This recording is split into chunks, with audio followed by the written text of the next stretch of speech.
नमस्ते दोस्तों। किसी भी देश की लीडरशिप यह डिसाइड करती है कि उस कंट्री की फॉरेन पॉलिसी कैसे रहने वाली है, इकोनॉमिक पॉलिसी कैसे रहने वाली है। और बात जब यूएसए जैसे पावरफुल देश की हो तो इससे पूरी दुनिया प्रभावित होती है। यूएसए में प्रेसिडेंशियल इलेक्शन इस साल नवंबर में होने वाले हैं और पूरी दुनिया की नज़रें इस इलेक्शन पे है। तो आज के वीडियो में हम लोग यूएसए के प्रेसिडेंशियल इलेक्शन के प्रोसीजर को बिल्कुल साधारण भाषा में समझेंगे।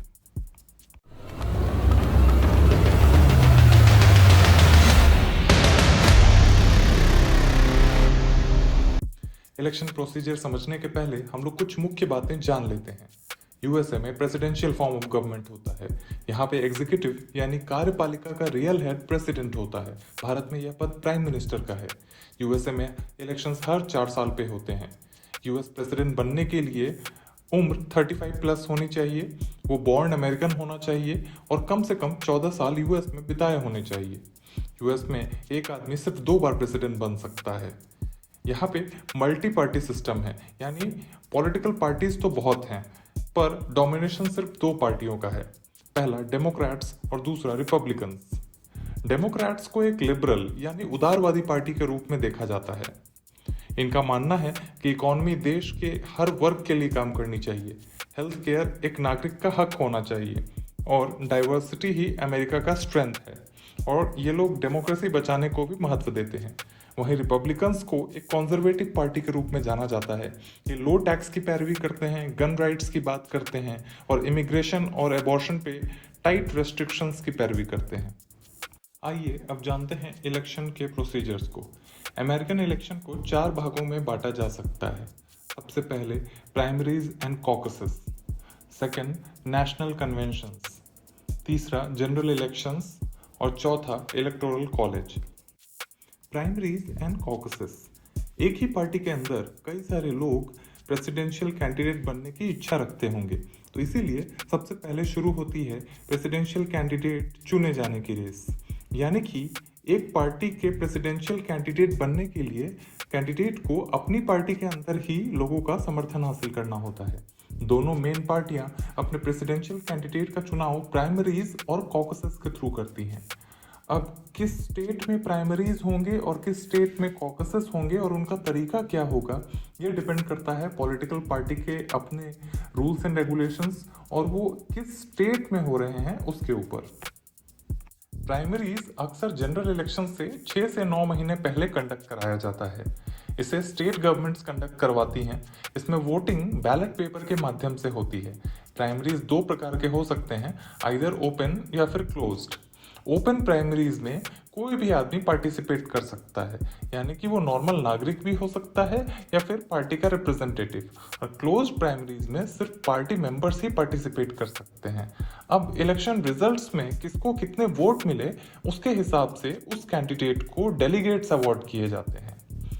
कॉकसेस एक प्राइवेट मीटिंग है जिसे पॉलिटिकल पार्टी कंडक्ट करवाती है। ये कंट्री लेवल, डिस्ट्रिक्ट लेवल और लोकल लेवल पे होता है। कभी बैलेट के माध्यम से चुनाव होता है तो कहीं डिबेट के आधार पर कैंडिडेट के लिए ग्रुप फॉर्म हो जाते हैं और अंत में कैंडिडेट को उनके पाए गए वोट्स के हिसाब से डेलीगेट्स अवार्ड किए जाते हैं। अक्सर ऐसा देखा गया है कि जिन कैंडिडेट्स को प्राइमरीज और कॉकसेस में कम वोट मिले या फिर जो 3rd या 4th रैंक पे फिनिश करते हैं वो पहले ही अपना नॉमिनेशन वापस ले लेते हैं। नेशनल कन्वेंशन, दोनों मेन पॉलिटिकल पार्टीज अपना नेशनल कन्वेंशन ऑर्गेनाइज करती है जिसमें पार्टी का प्रेसिडेंशियल और वाइस प्रेसिडेंशियल कैंडिडेट ऑफिशियली चुना जाता है। स्टेट के प्राइमरीज और कॉकसेस में कैंडिडेट्स को जो डेलीगेट्स अवार्ड हुए थे वे नेशनल कन्वेंशन में जाकर अपने कैंडिडेट के लिए वोट कंफर्म करते हैं। जो कैंडिडेट डेलीगेट्स द्वारा वोटिंग में मेजॉरिटी मार्क क्रॉस करता है उसे ऑफिशियली उस पार्टी का प्रेसिडेंशियल कैंडिडेट बनाया जाता है। प्रेसिडेंशियल कैंडिडेट अपने चुने जाने के बाद अपने पसंद के वाइस प्रेसिडेंशियल कैंडिडेट को चुनता है। जनरल इलेक्शन, जनरल इलेक्शन में कोई भी नागरिक जो वोटिंग के लिए एलिजिबल है और रजिस्टर्ड है वो वोट डाल सकता है। इलेक्शन के बैलेट पे दोनों पार्टीज के प्रेसिडेंशियल कैंडिडेट का नाम होता है। इसमें किसी तीसरी या अन्य पार्टी का भी नाम हो सकता है अगर वो एलिजिबिलिटी रिक्वायरमेंट फुलफिल करते हैं, भले ही उनका नेशनल कन्वेंशन ना हुआ हो। हालांकि इस इलेक्शन से डायरेक्टली प्रेसिडेंट का चुनाव नहीं होता, बल्कि इलेक्टोरल कॉलेज का चुनाव होता है। इलेक्टोरल कॉलेज जनरल इलेक्शन के रिजल्ट्स के आधार पर हर राज्य से इलेक्टर्स चुने जाते हैं।